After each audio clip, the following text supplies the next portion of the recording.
थोड़े मंत्र के त्रुटि से इंद्र से मरने वाला पुत्र पैदा हो। कहना तो ये चाह रहे थे कि मारने वाला पुत्र पैदा हो, लेकिन गलती हो गई। उसमें से एक दैत्य निकला वृत्तासुर नाम का। वृत्तासुर से कहा कि जाओ, तुम्हारे भाई को इंद्र ने मार दिया, तुम इंद्र को जाकर के मार दो। वृत्तासुर गया। वृत्तासुर ने सभी देवताओं को जाकर के खदेड़ दिया। सभी देवता इधर उधर भागे डोल रहे हैं, अरे बचाओ बचाओ बचाओ। तो सभी देवता लोग मिलकर के भगवान के पास गए, बोले महाराज ऐसे ऐसे वृत्तासुर नाम का एक राक्षस आया, हम बड़े परेशान हैं, उसने सभी देवताओं को खदेड़ करके रख दिया, सब परेशान हैं, इधर उधर भागे डोल रहे हैं, छुपे डोल रहे हैं। तो भगवान ने इंद्र से कहा कि एक ऋषि हैं दधीची, अगर दधीची की हड्डियों से वज्र बनाया जाए, उस वज्र से इस वृत्तासुर को मार सकते, और कोई दूसरा उपाय नहीं है। दधीची ऋषि की हड्डी से जो वज्र बनेगा, उसी हड्डी से, उस वज्र से इसको मार सकते हैं, और कोई उपाय नहीं है। अब देवता लोग दधीची ऋषि के पास गए, वहां जाकर कहा महाराज हमें आपकी हड्डी चाहिए। अब ये बताओ, कोई आकर के आपसे कहे कि हमें आपकी हड्डी चाहिए, तो आपको कैसा लगेगा? आप दोगे हड्डी? बोले पागल वागल है, दिमाग खराब है तेरा, जा यहां से अपना काम कर, हमारी हड्डी जीते जी हमारी हड्डी मांग रहा है।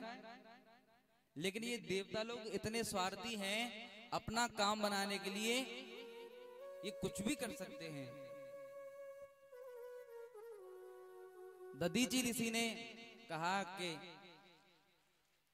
तुम मुझसे हड्डियां मांग रहे हो, मुझे पता है भगवान ने उपाय बताया है, मैं परोपकार में अपनी हड्डियां दान करता हूं।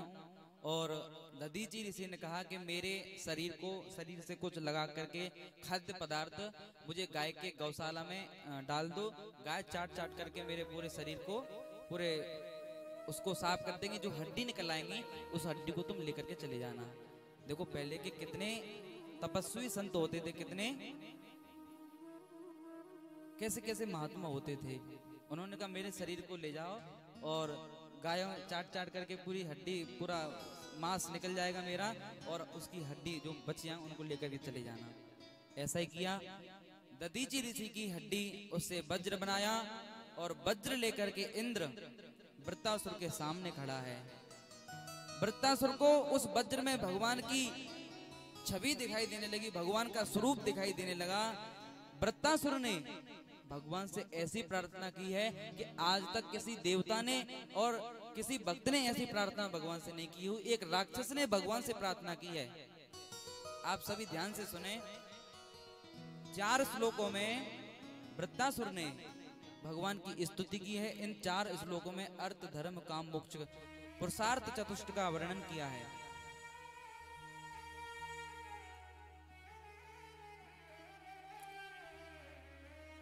अहम हरे तव पादैकमूल दासानुदासो भवितास्मि भूय। बोले भगवान मुझे पता है कि मेरे मारने का उपाय आपने ही बताया है। अगर मैं मर जाऊं तो मेरी आपके चरणों में एक प्रार्थना है। बोले क्या?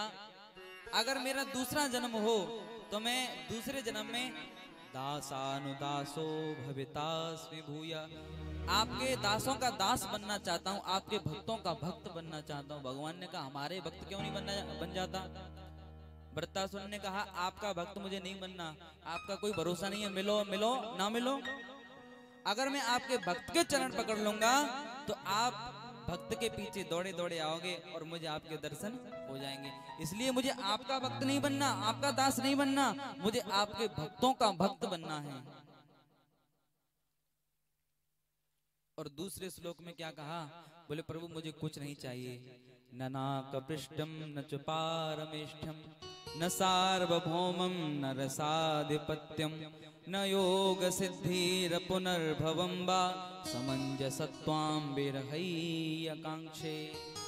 न नाक पृष्ठम, न मुझे स्वर्ग लोक का राज्य चाहिए, न मुझे वैकुंठ का राज्य चाहिए, न मुझे पूरी पृथ्वी का राज्य चाहिए, मुझे कोई सिद्धि नहीं चाहिए, मुझे कोई वैभव नहीं चाहिए, और तो और मुझे मुक्ति भी नहीं चाहिए, फिर क्या चाहिए? बोले प्रभु बस आपके चरणों में अनुराग चाहिए, आपके चरणों में प्रेम चाहिए, और मुझे कुछ नहीं चाहिए। कैसे? तीसरे श्लोक में कहा, अजात पक्षा इव मातरम खगा स्तन्यम यथावत् सतरा क्षुधार्ता प्रियं प्रियेवा विसितं विषण्या मनोरविंदाक्षदिद्रक्षते त्वाम। इसमें इस श्लोक में वृत्तासुर ने 3 दृष्टांत दिए। क्या?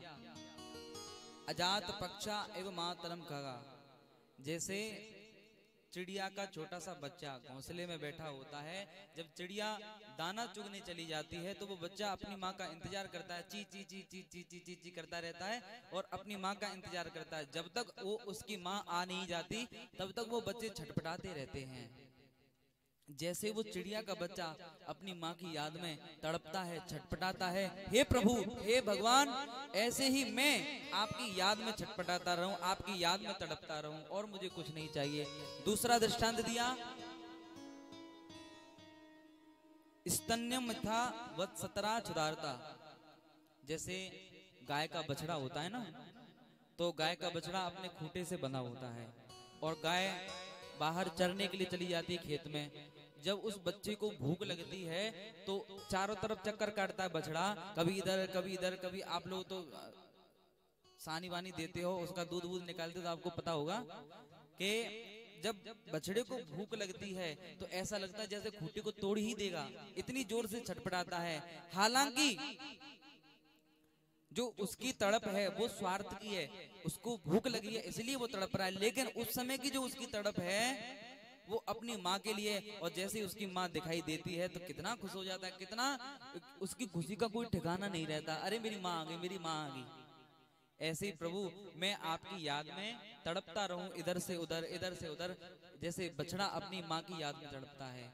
तीसरा दृष्टांत दिया, प्रियम प्रियेव, जैसे किसी पत्नी का पति बाहर चला जाता है विदेश में, और जब तक वो आ नहीं जाता तब तक वो उसकी याद में कैसे तड़पती है, ऐसे ही मैं आपकी याद में तड़पता रहूं।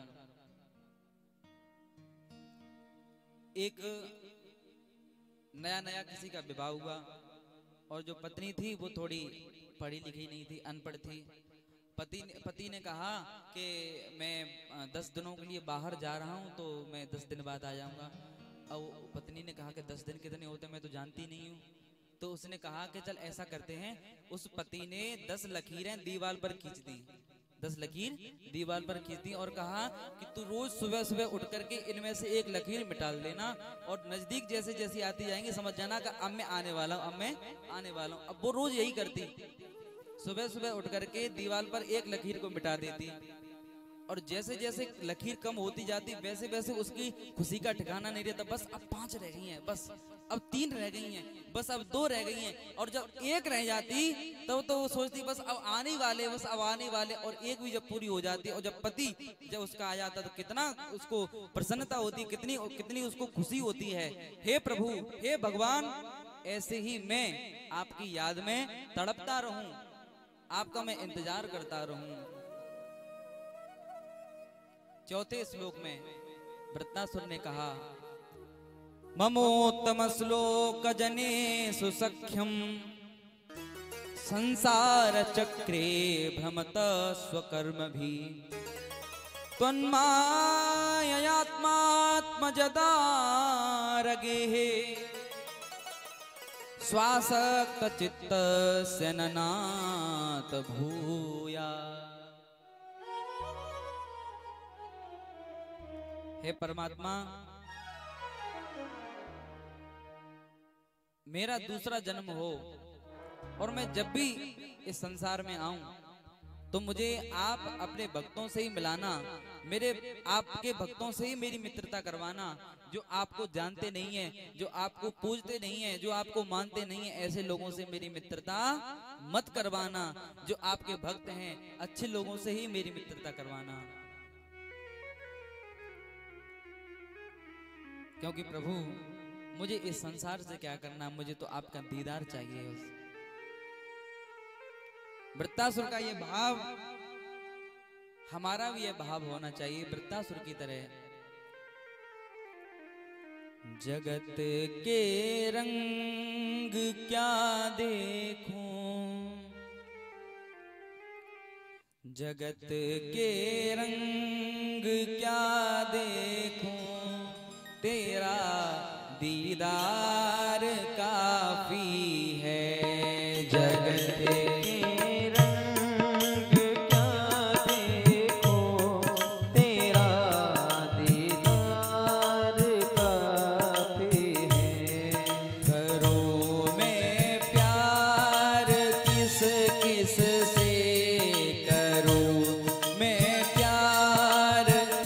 से, किस किस से, तेरा एक प्यार काफी है। करूं मैं प्यार किस किस से, तेरा एक प्यार काफी है। जगत के रंग क्या देखूं, तेरा दीदार काफी है। जगत के रंग क्या देखूं, तेरा दीदार काफी है। तेरा दीदार काफी है। करूं मैं प्यार किस किस से, करूं मैं प्यार किस किस से, तेरा एक प्यार काफी है। जगत के रंग क्या देखूं, तेरा दीदार काफी है।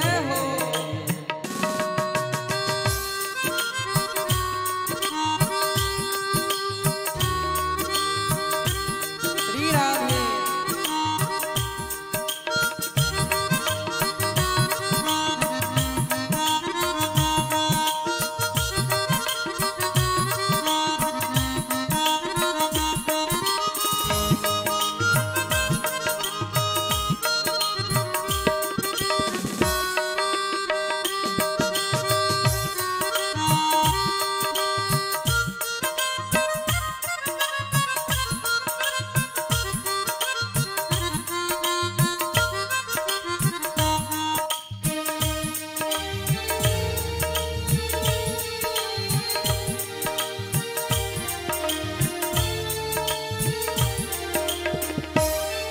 नहीं चाहिए ये दुनिया के निराले रंग ढंग मुझको।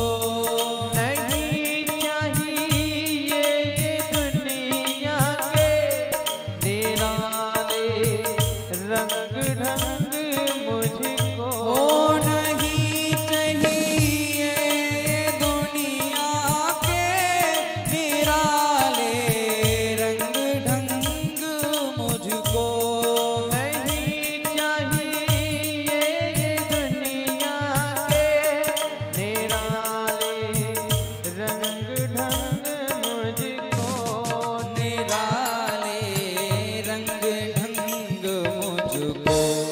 चला जाऊं मैं वृंदावन, चला जाऊं मैं वृंदावन, तेरा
जगत के रंग क्या देखूं, तेरा दीदार काफी है। करूं मैं प्यार किस किस से, करूं मैं प्यार किस किस से, तेरा एक प्यार काफी है। वृत्तासुर ने इन 4 श्लोकों में भगवान की स्तुति की है, बड़ी ही सुंदर स्तुति की है। देखो, हमें इस संसार से 2 चीजें बांधती हैं। क्या? एक तो अहमता और दूसरी ममता। अहमता और ममता ही हमें संसार से बांधती है। अपने शरीर में अहमता कि ये मैं हूँ। हम लोग ये सोचते हैं ना, ये काम मैंने कर दिया, ये मैं कर रहा हूँ, मैं वहां जा रहा हूँ, मैं ये कर रहा हूँ, मैं ये कर रहा हूँ, है ना? हम लोग यही तो कहते हैं व्यवहार में। लेकिन आप लोग कुछ नहीं हो करने वाले। अच्छा ये बताओ, आप लोग कहते हो कि मैं कथा सुनने जा रहा हूँ, आप सही सी बताना, जा कौन रहा है? कौन जा रहा है? पैर चल करके जा रहे हैं ना, है ना? आप तो नहीं जा रहे। आप कह रहे हो मैं ये खा रहा हूँ। खाने का काम किसका है? मुंह का। और ये इस चीज का स्वाद बड़ा अच्छा है। स्वाद लेने का काम किसका है? रसना इंद्री का। लेकिन हम लोग कहते हैं ये मैंने कर दिया, ये मैंने कर दिया। आप ये बताओ, ये मैं कहाँ है? शरीर में कहीं है मैं? यहाँ हाथ रखो तो ये हाथ है, यहाँ हाथ रखो ये सिर है, यहाँ हाथ रखो ये गाल है। आप मुझे कहीं मैं बता दो मैं कहाँ है इस शरीर में पूरे में? आप मुझे मैं ढूंढ करके बता दो। अच्छा ठीक है, शरीर बाहर में कुछ नहीं है, अंदर चल के देखते हैं। अंदर हमारे सूक्ष्म शरीर है। 3 शरीर होते हैं, सूक्ष्म शरीर, स्थूल शरीर और कारण शरीर।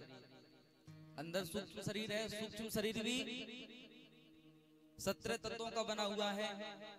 स्थूल शरीर पंचभूतों के पंचीकरण से बना हुआ है। लेकिन ये मैं कहीं दिखाई नहीं देता। ये जो हमारी इंद्रियां हैं ना, ये चलने का काम हमारे पैर करते हैं, कुछ करने का काम हमारे हाथ करते हैं, खाने का काम हमारा मुंह करता है, स्वाद लेने का काम रसना करती है। लेकिन हम सोचते हैं ये काम मैंने कर दिया। हमको अपने शरीर में ममता होती है। विचार करके देखें, देहेस्त मांसुरधरे अभिमतिम तजत्तम जाया सुता दिसदा ममता विमुंच। ये शरीर किसका बना हुआ है? हड्डी, मांस, रुधिर, स्नायु।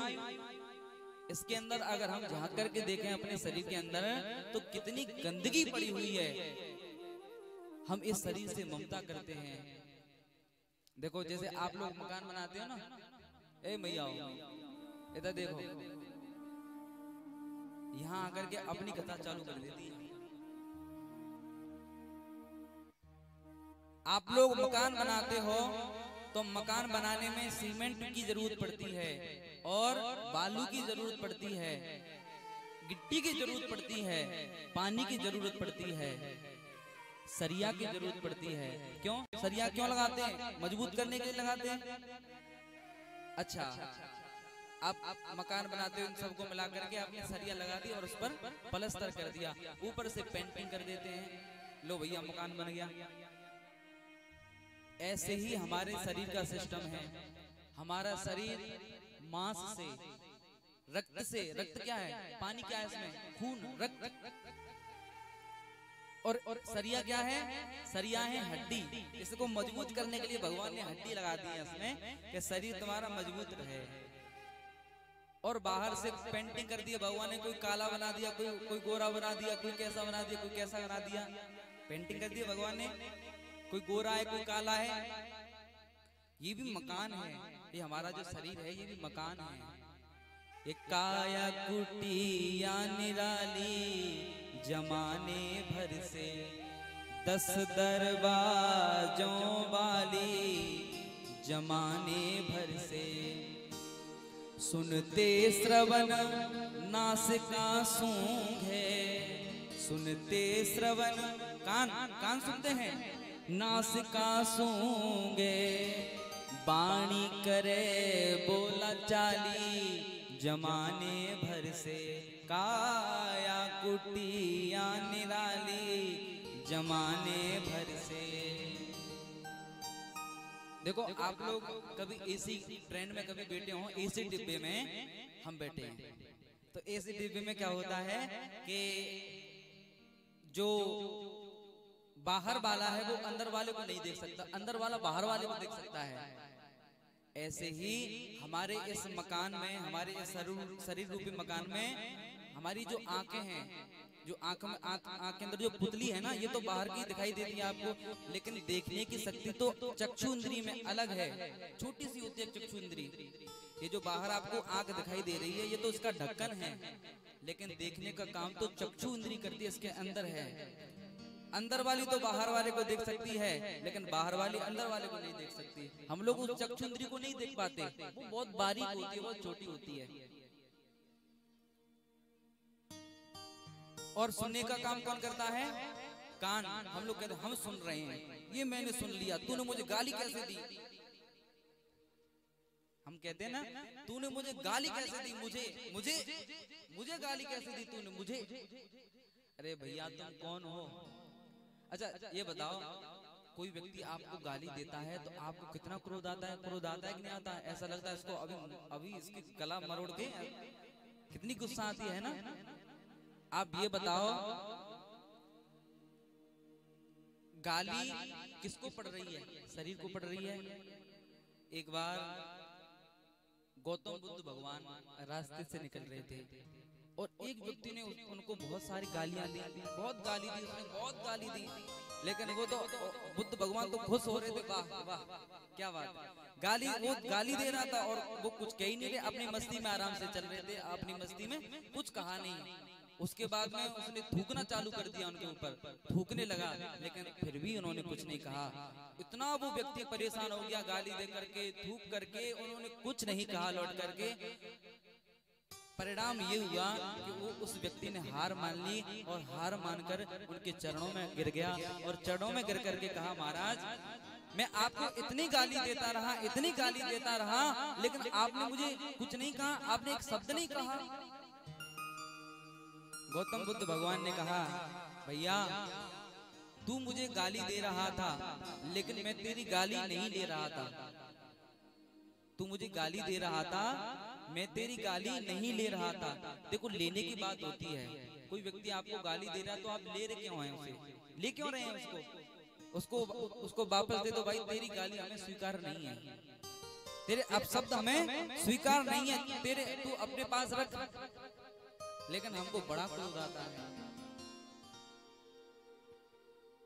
ये जो हमारा शरीर है, इस शरीर में हमारी ममता होती है।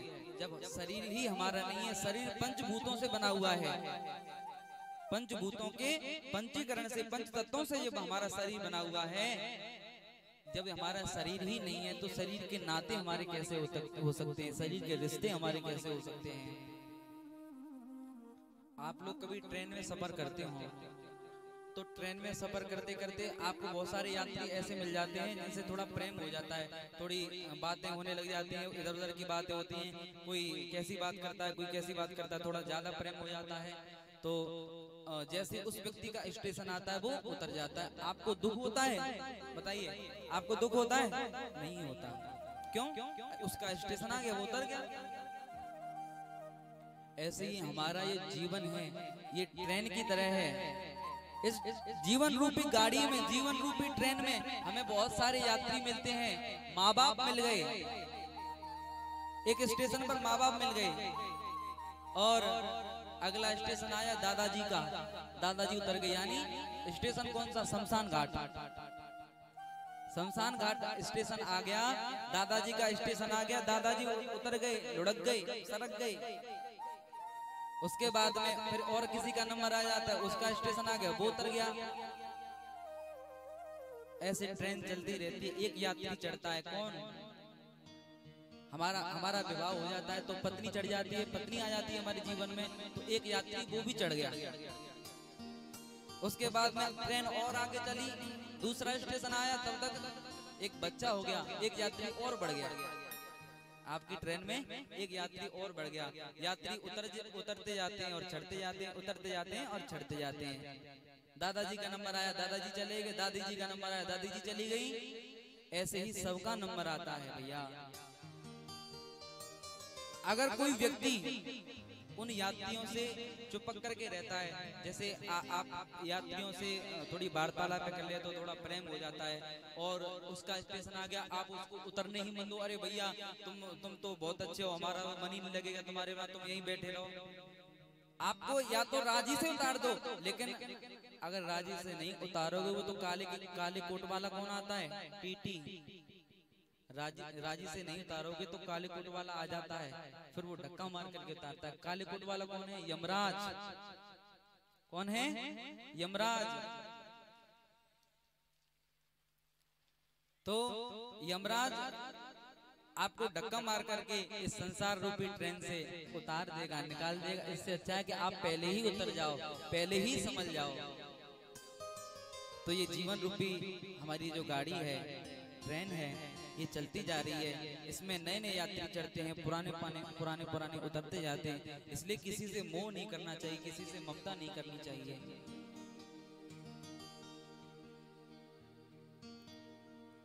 वृत्तासुर की यह प्रार्थना जब परीक्षित ने सुनी तो परीक्षित जी को बड़ा आश्चर्य हुआ। बोले महाराज, ये एक राक्षस था,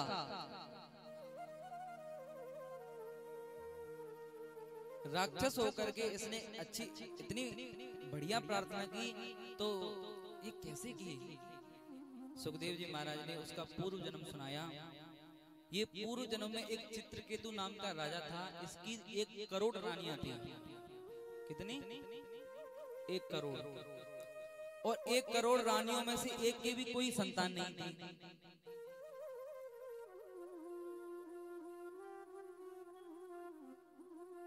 अंगीरा ऋषि के वरदान से बड़ी रानी के एक पुत्र हुआ, तो अन्य रानियों ने उसे ईर्ष्यावश, उसे द्वेषवश उस बच्चे को जहर दे दिया, उसको मार दिया। अब जैसे उसको मारा तो चित्रकेतु बहुत रोने लगा और सिर पटक पटक करके रोने लगा, बहुत दुखी हुआ। सब लोगों ने समझाया, नारद जी आए, नारद जी ने समझाया, लेकिन नहीं समझा। बोले मेरा बेटा, मुझे मेरा बेटा चाहिए, मुझे मेरा बेटा चाहिए। नारद जी ने कहा अब तो वो चला गया, अब वो आने वाला नहीं है, लेकिन वो नहीं माना। तो नारद जी ने अपनी योग माया से उस जीवात्मा को बुलाया, जो उसका बेटा था, उस जीवात्मा को बुलाया और बुला करके कहा, लो बेटा, तुम्हारे माँ बाप तुम्हारे लिए बहुत रो रहे हैं, अब तुम अपना शेष जीवन यहीं इनके साथ बिताओ। और जैसे ही वो चित्रकेतु अपने बेटे के पास जैसे ही उसको अपने गोद में लेने के लिए गया, उस जीवात्मा ने कहा है दूर रहो, आप ये बताइए मेरे कौन से जन्म के माँ बाप हो, कौन से नंबर के माँ बाप हो? बोले क्या मतलब? बोले ये मतलब है कि 84 लाख योनियों में जब मैं भटकता हुआ आया हूँ तो मुझे हर जन्म में नए नए माँ बाप मिले हैं, आप कौन से नंबर के माँ बाप हो? अब चित्रकेतु तो एकदम आश्चर्य में पड़ गया। बोले हम तो रो रो करके पागल हो रहे हैं इसके मारे, और ये कह रहा कौन से नंबर के माँ बाप हो? देखो भैया, आप मेला में जाते हो ना, मेला में खूब जाते हैं, मुझे पता है, सब लोग जाते हैं ना, हम भी गए मेला में, ऐसी बात नहीं है, खिलौने लेकर के आए। तो पीपनी है ना, बच्चे जाते हैं ना, पीपनी लेकर के आते हैं। तो आप लोग मेला में जब जाते हो तो आप ज्यादातर लोगों जो बड़ा झूला होता है ना, उसे क्या कहते हैं? जो बड़ा सा होता है उसमें डिब्बे होते हैं छोटे छोटे, क्या कहते हैं उसे? हमें तो पता नहीं, बताओ। गोल गोल जो घूमता है उसको आसमानी चरक। अच्छा, हाँ। तो मेले में उस झूले में आप जब बैठते हो तो उसमें जो डिब्बे होते हैं, कभी डिब्बा आपका ऊपर आ जाता है और कभी नीचे आ जाता है, कभी ऊपर कभी नीचे, कभी ऊपर कभी नीचे। ऐसे ही उस जीवात्मा ने कहा कि मेरे अनेक जन्म हुए हैं, कभी मैं तुम्हारा बाप बना हूं, कभी तुम मेरे बाप बने हो, कभी मैं तुम्हारा बेटा बना हूं, कभी तुम मेरे बेटे बने हो, अनंत जन्म हुए हैं मेरे, तुम कौन से नंबर के माँ बाप हो? ये बात जैसे उस जीवात्मा ने अपने पिता से कहा, उसकी समझ में आ गया भाई कुछ नहीं है पुत्र पुत्री के मुंह में, सब असार है, असारा खल संसारो दुख रूपी विमोह का। उसी समय वो राजा चित्रकेतु सब कुछ छोड़ करके घूमने लगा और भगवान का भजन करने लगा। एक दिन कैलाश पर्वत पर शंकर भगवान माता पार्वती को अपनी गोद में बिठा करके ऋषियों को उपदेश दे रहे थे, और जैसे ही इसने देखा तो शंकर भगवान से उल्टा सीधा कहा, बोले देखो ये कथा सुनाने का कोई तरीका है? अपनी पत्नी को गोद में बिठा करके कथा सुना रहे हैं। शंकर भगवान तो बेचारे भोले वाले हैं, वो क्या कहें, उन्होंने कुछ नहीं कहा। लेकिन माता पार्वती को क्रोध आ गया। पार्वती जी ने क्रोध में आकर के कहा, दुष्ट, तू शंकर भगवान से ऐसे कहता है, तेरी इतनी हिम्मत, जा असुर हो जा, राक्षस हो जा। अब जैसे ये साप दिया तो इसने कुछ नहीं कहा, माता के चरणों में गिर करके कहा, माता मुझे आपका साप स्वीकार है। इसकी ये विनम्रता देखी, इसका ये भाव देखा तो माता को दया आ गई। माता ने कहा, बेटा तू राक्षस तो बनेगा, मेरा जो साप है ये विफल नहीं जाएगा, लेकिन राक्षस होते हुए भी तेरी भक्ति जैसी दृष्टि होगी, तेरा भक्ति जैसा मन होगा। तो यही चित्रकेतु ये वृत्तासुर बना है, और इस वृत्तासुर ने भगवान की स्तुति की है।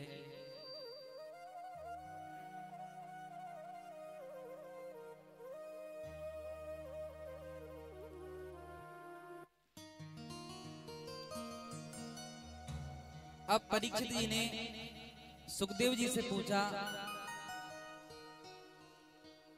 बोले महाराज एक बात बताइए, एक तरफ तो भगवान निष्पक्ष बनते हैं और दूसरी तरफ भगवान पक्षपात करते हैं। बोले क्या पक्षपात करते हैं?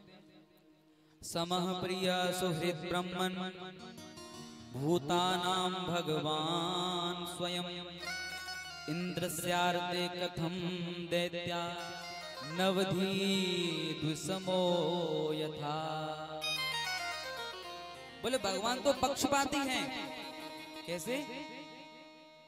देवताओं का तो साथ देते हैं भगवान, लेकिन असुरों को मरवा देते हैं। असुरों को भगवान, असुरों के साथ ऐसे पक्षपात क्यों करते हैं भगवान? सुखदेव जी महाराज ने कहा, देखो जो माँ बाप होते हैं वो अपने बच्चों से बराबर प्रेम करते हैं, लेकिन एक बेटा अच्छा है गोकर्ण की तरह और एक बेटा थोड़ा अच्छा नहीं है धुंधकारी की तरह, तो माँ बाप के लिए तो दोनों बेटे एक जैसे हैं, लेकिन जो अच्छा बेटा है थोड़ा माँ बाप का मन उसके प्रति चला ही जाता है, और जो बेटा उनकी बात ही नहीं मानता उसकी तरफ थोड़ा खिन्न हो जाए। लेकिन चाहे माँ का बेटा डाकू बन जाए, चाहे चोर बन जाए, चाहे कुछ भी बन जाए, लेकिन माँ की ममता तो उतनी ही रहती है उसके प्रति, अपने बेटे के प्रति उतनी ही रहती है। और भगवान पक्षपात नहीं करते,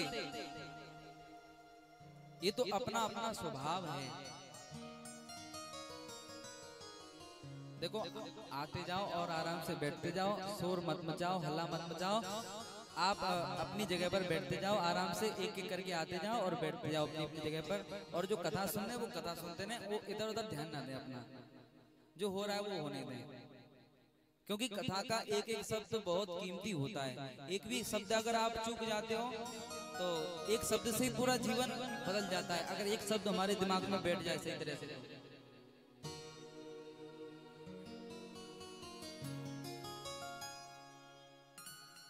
देखो जो धरती होती है ना, धरती पर मिर्च का पेड़ भी होता है, मिर्च का पौधा भी होता है, टमाटर का पौधा भी होता है, गन्ने की खेती होती है, और आदि आदि फसल होती हैं। तो आप ये कहो कि धरती तो पक्षपाती है, गन्ने को तो मिठास दे दिया और मिर्च को कड़वाहट दे दी, मिर्च को तीखापन दे दिया और टमाटर को खट्टापन दे दिया। कहाँ है टमाटर? टमाटर नहीं आया? अच्छा, तो आप ये कहो कि धरती तो पृथ्वी माता तो पक्षपाती है कि जो टमाटर है उसको खट्टापन दे दिया, मिर्च को तीखापन दे दिया और गन्ने को मिठास दे दिया। ऐसी बात नहीं है, ये तो अपना अपना गुण होता है। गन्ने का गुण है वो धरती से मिठास खींचता है, मिर्च का गुण है वो धरती से तीखापन खींचती है, टमाटर का धर्म है वो धरती से खटास खींचता है। ये अपना अपना धर्म है। जाकी रही भावना जैसी, जाकी रही भावना जैसी, प्रभु मूरत देखी तेन तैसी, प्रभु मूरत देखी तेन तैसी, ओ प्रभु मूरत देखी तेन तैसी, प्रभु मूरत देखी तेन तैसी। जिसकी जैसी भावना होती है उसी भावना से वो भगवान को देखता है और भगवान उसी भावना से उसके सामने आते हैं। असुर भगवान को अपना दुश्मन मानते हैं तो भगवान दुश्मनी निभाते हैं, देवता लोग भगवान को अपना मित्र मानते हैं तो भगवान मित्रता निभाते हैं।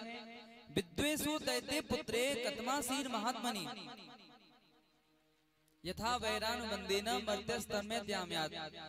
सुखदेव जी महाराज ने कहा कि परीक्षित, जितना भगवान का ध्यान बैर से होता है उतना ध्यान मित्रता से नहीं होता। देखो आपका कोई दुश्मन होता है, आपका कोई दुश्मन हो, क्योंकि दुश्मन बन ही जाते हैं।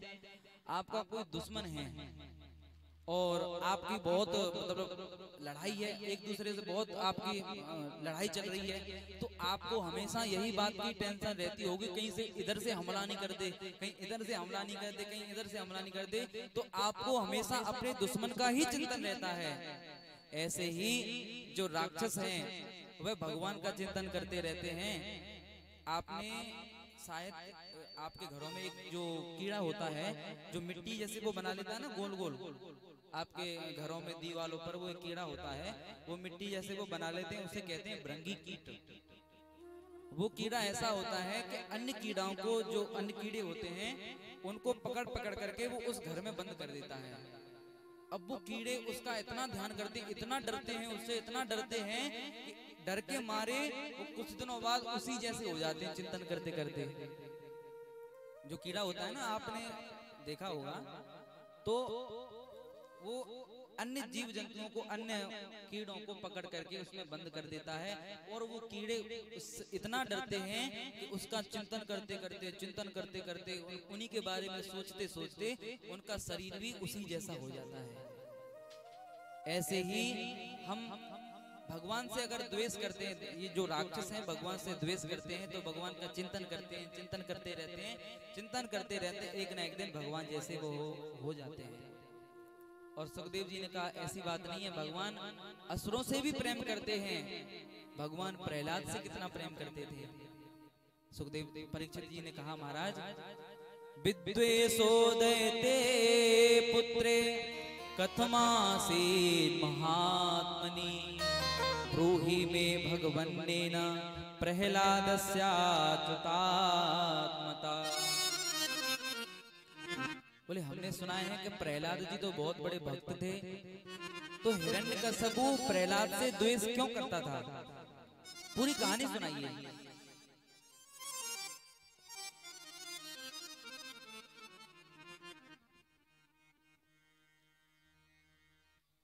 सुखदेव जी महाराज ने कहा, जब भगवान बराह ने हिरण्याक्ष का वध कर दिया था, हिरण्यकश्यपु के भाई को मार दिया था, तभी हिरण्यकश्यपु भगवान से द्वेष करता था। भ्रातरेवं बिनहते हरिणा क्रोणमूर्तिना। हिरण्यकश्यपु भगवान से द्वेष करता है और भगवान के जो भक्त हैं उन सभी से द्वेष करता है, उन सभी को सताता है। उसके राज्य में जो भी भगवान का नाम लेता था उस सभी को वो या तो जेल में डलवा देता या फिर उनको मार देता। चारों तरफ उसने पूजा पाठ बंद करवा दिया। एक दिन क्या हुआ, एक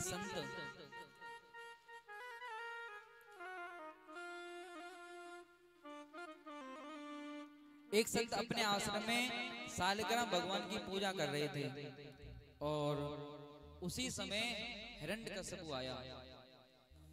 जैसे ही उन्होंने आते हुए देखा हिरण्यकशिपु आ रहा है, तो संत ने सालग्राम भगवान को अपने कमंडल में डाल दिया।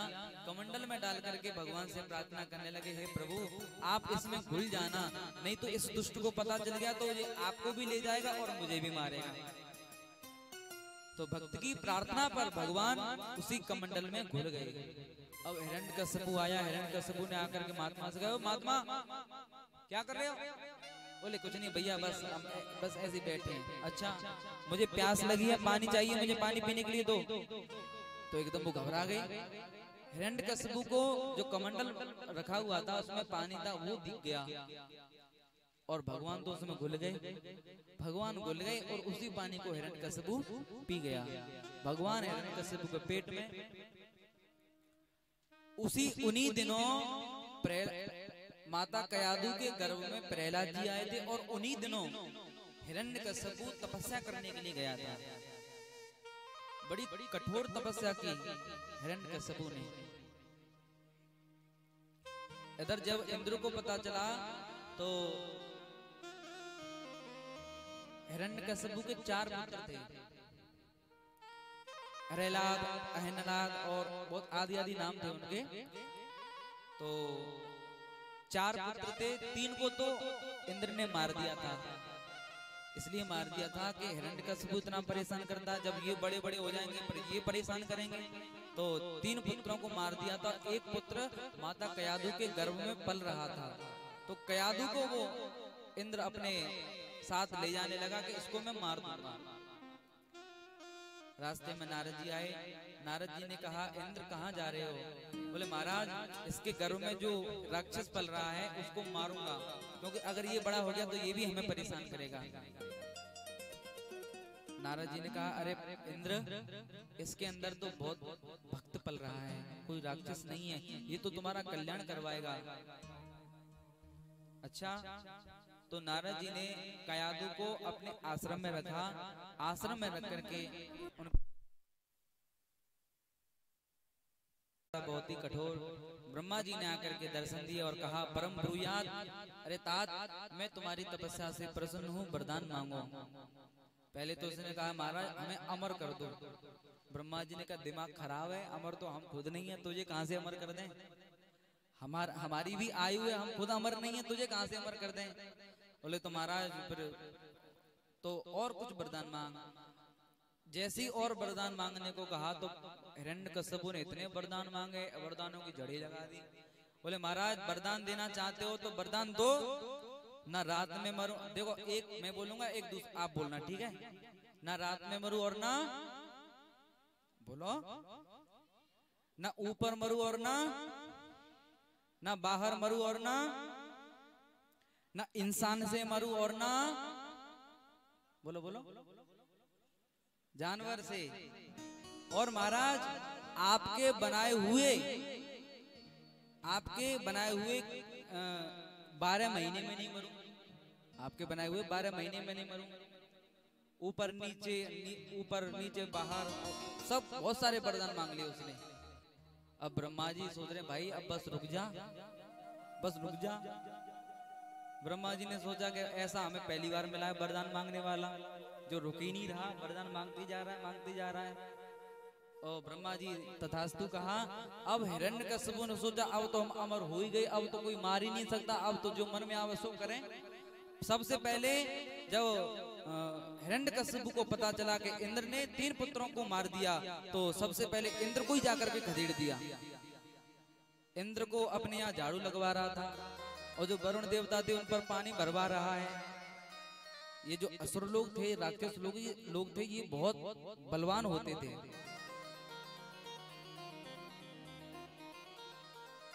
हिरण्यकशिपु को पता चला कि उसकी पत्नी और बेटा नारद जी के आश्रम में हैं, तो अपनी पत्नी और बेटे को लेकर के आया। हिरण्यकशिपु ने प्रहलाद जी को गुरुकुल में पढ़ने के लिए भेज दिया। वो गुरुकुल राक्षसों का था, वहां आसुरी विद्या सिखाई जाती थी, तमोगुणी विद्या सिखाई जाती थी। तो लेकिन प्रहलाद जी तो उन असुरों की जो विद्या थी उस असुरों की विद्या को नहीं पढ़ते थे। प्रहलाद जी तो भगवान की ही बातें करते थे, भगवान का ही चिंतन करते रहते थे। हर श्वास में हो सुमिरन तेरा।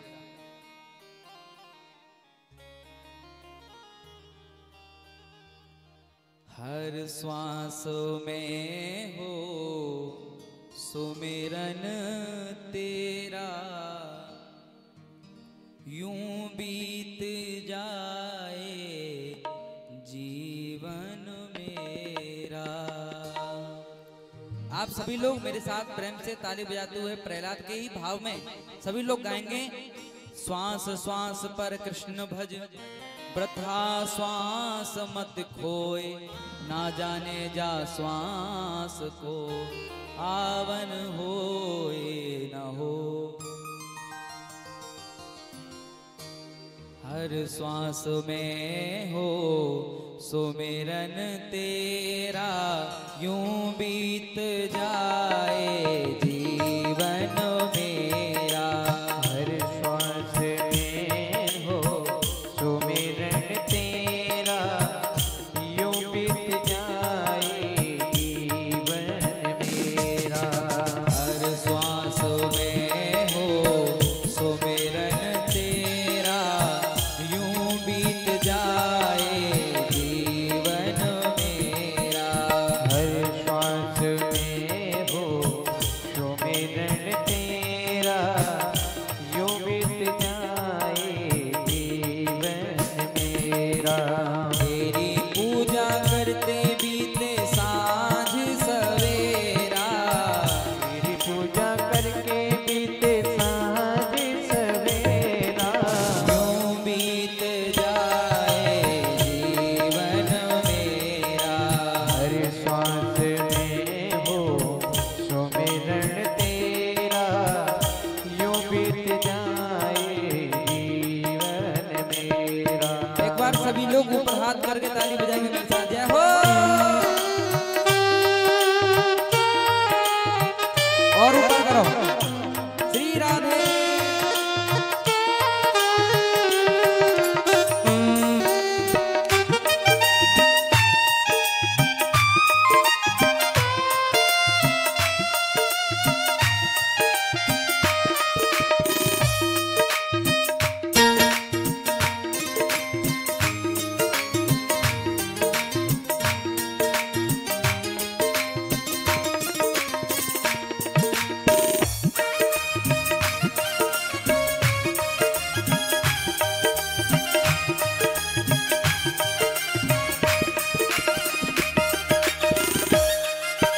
नैनों की खिड़की से तुमको पल पल में निहारूं, नैनों की खिड़की से मैं पल पल में निहारूं, नैनों की खिड़की से तुमको पल पल में निहारूं। नैनों की खिड़की से तुमको पल पल में निहारूं।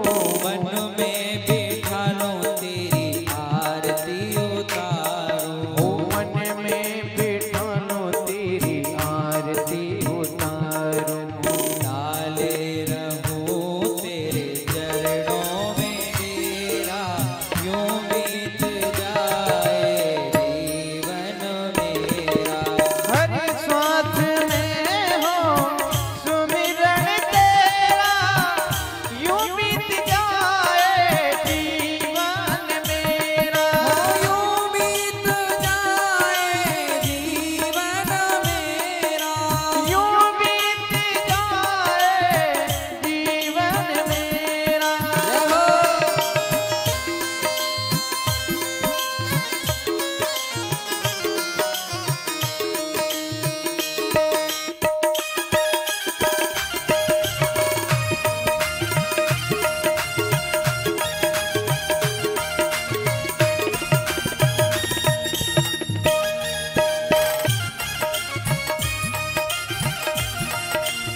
सत्कार हो एतबार हो तुम्हारा, हो सत्कार हो एतबार हो तुम्हारा, प्यार हो सत्कार हो एतबार हो तुम्हारा, प्यार हो सत्कार एतबार हो तुम्हारा, सुख भी हो सारे और याद हो ये सारा, सुख भी हो सारे और याद हो ये सारा, हो सुख भी हो सारे और याद हो ये सारा, हो सुख भी हो सारे और याद हो ये सारा, हो सब में निहारूं रूप सुनहरा, यूं बीत जाए जीवन मेरा, हर सांस में हो सुमिरन तेरा, यूं बीत जाए जीवन मेरा, हर श्वास में हो सुमिरन तेरा, यूं बीत जाए जीवन मेरा, हो यूं बीत जाए जीवन मेरा, हो यूं बीत जाए जीवन मेरा, हो यूं बीत जाए जीवन मेरा, हो यूं बीत जाए जीवन मेरा, हो यूं बीत जाए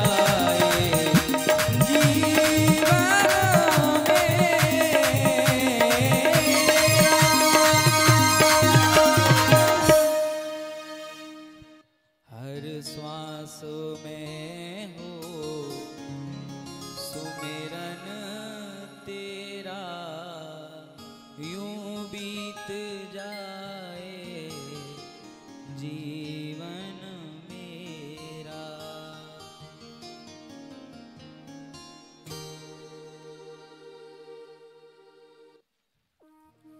प्रहलाद जी असुरों के गुरुकुल में तो पढ़ते हैं, लेकिन जो आसुरी विद्या है वो उनके दिमाग में नहीं जाती, क्योंकि नारद जी ने उनको भगवान के बारे में पहले बहुत ज्ञान की बात बताई थी।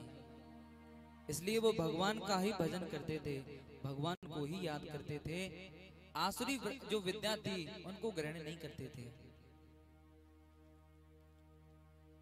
एक दिन जब गुरुकुल में छुट्टियां पड़ती हैं, तो छुट्टियों में जब प्रहलाद जी अपने घर आए तो हिरण्यकश्यपु ने प्रहलाद को अपनी गोद में बिठा करके पूछा, एकदा सुरराट पुत्र मंकमारोप्य पांडव पप्रच्छ कत्यतां वत्स मन्यते साधु यद भवान।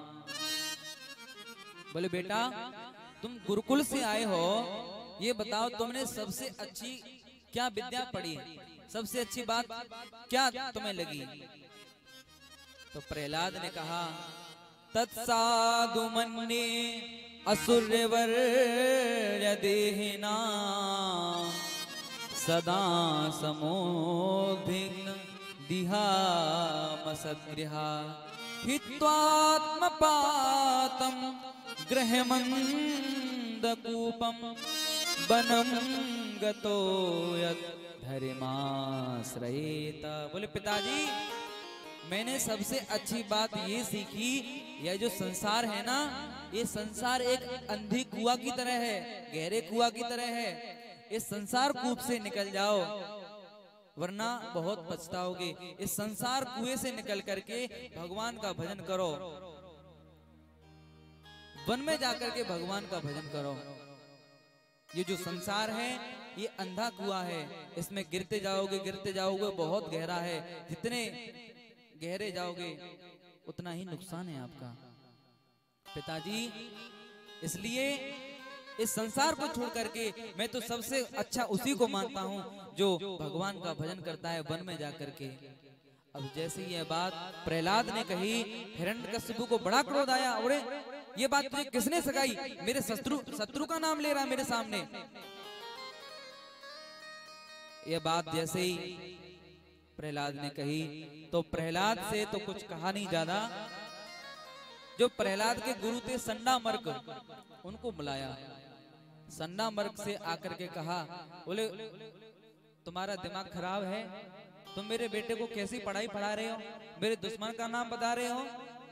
संडा मर्क ने कहा, हुजूर हम तो कुछ नहीं पढ़ा रहे, हम तो वही पढ़ा रहे हैं जो आपने हमारे अपने विद्यालय में जो विद्या नियुक्त की है, जो आपने कोर्स दे रखा है, हम उसी कोर्स को पढ़ाते हैं, हम और कुछ नहीं पढ़ाते। हिरण्यकशिपु ने कहा, अगर मुझे दोबारा शिकायत मिली तो मैं तुम्हारा वध कर दूंगा। संडा मर्क ने कहा, महाराज हम पूरी कोशिश करेंगे। तो जब दूसरी बार छुट्टी पड़ी, दूसरी बार जब हिरण्यकशिपु ने अपनी गोद में लेकर के प्रहलाद से पूछा, बोले प्रहलाद तुमने सबसे अच्छा पाठ गुरुकुल में क्या पढ़ा? तो प्रहलाद ने कहा कि पिताजी आज मैंने सबसे 9 पाठ पढ़े हैं। अच्छा 9 पाठ पढ़े हैं? बोले सुनाओ। तो प्रहलाद जी ने नवदा भक्ति सुनाई। श्रवणम कीर्तनम विष्णु स्मरणम पाद सेवनम अर्चनम वंदनम दास्य सख्यमात्म निवेदनम। बोले पिताजी 9 प्रकार की भक्ति है, नवदा भक्ति, मैं तो सबसे अच्छा उसी को मानता हूँ। इन 9 प्रकार की भक्ति में से अगर एक भी भक्ति हमारे जीवन में आ जाती है तो हमारा निश्चित करके कल्याण हो जाता है। अब जैसे ही यह बात प्रहलाद ने कही, हिरण्यकशिपु को बड़ा क्रोध आया। बोले दुष्ट, तू मेरे दुश्मन का नाम ले रहा है, मेरे शत्रु का नाम मेरे सामने ले रहा है, उस नारायण का नाम।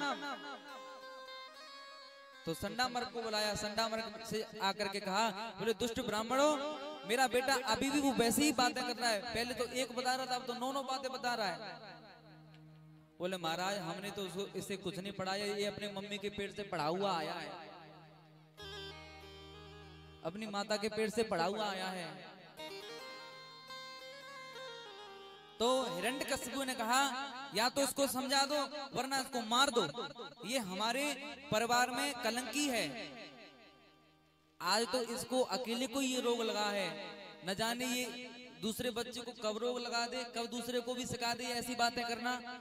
ये कोरोना से कम नहीं है, इसलिए दूर दूर बैठो।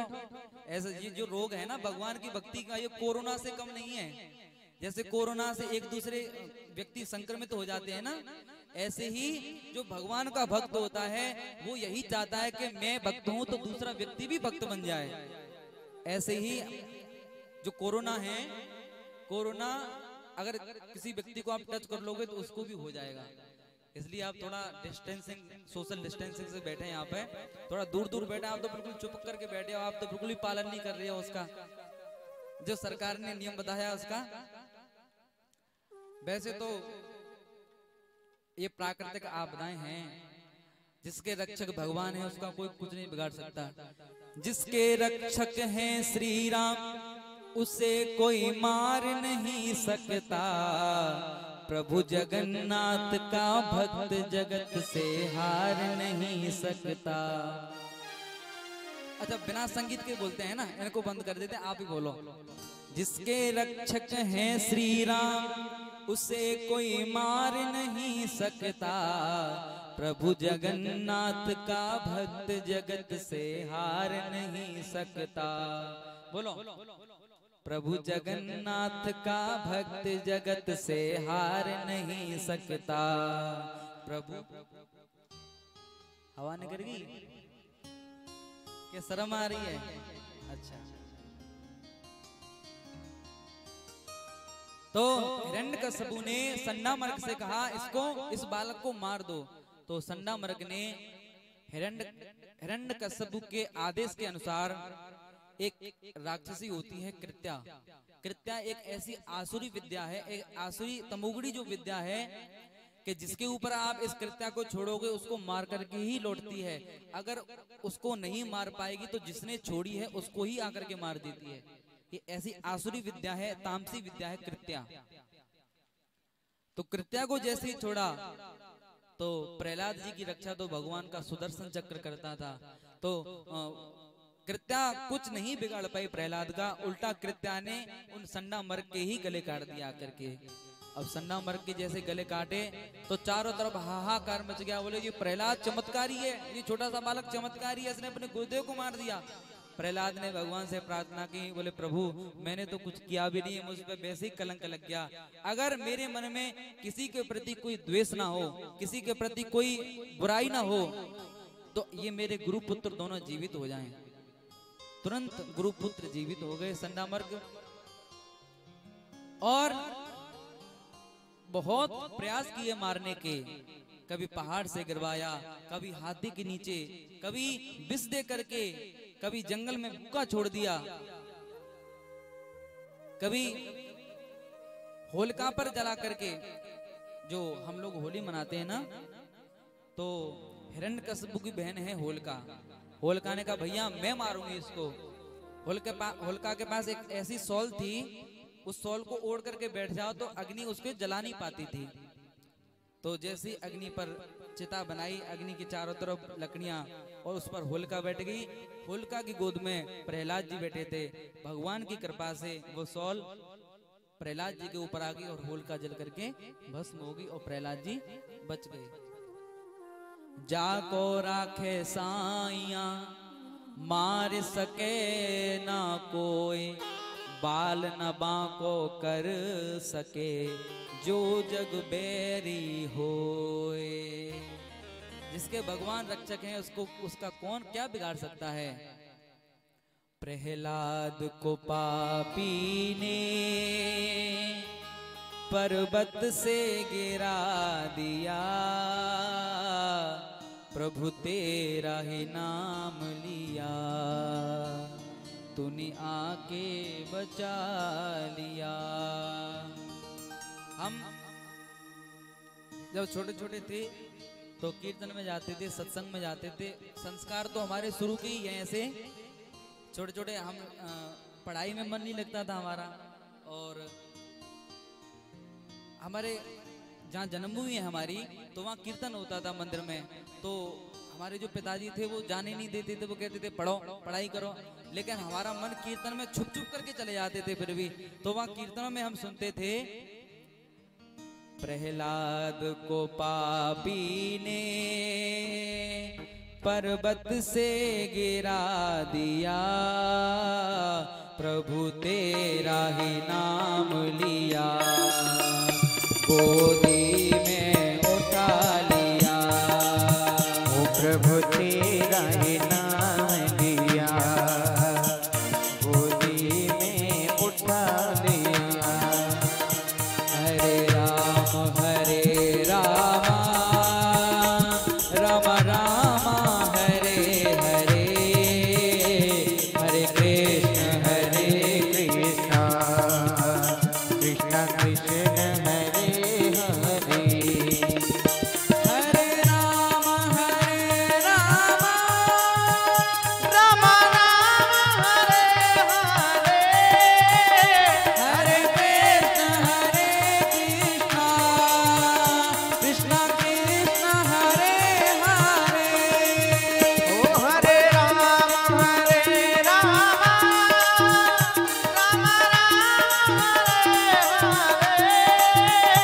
हरे, हरे कृष्ण कृष्ण कृष्ण हरे हरे। सभी लोग ताली बजाते हो, जय हो।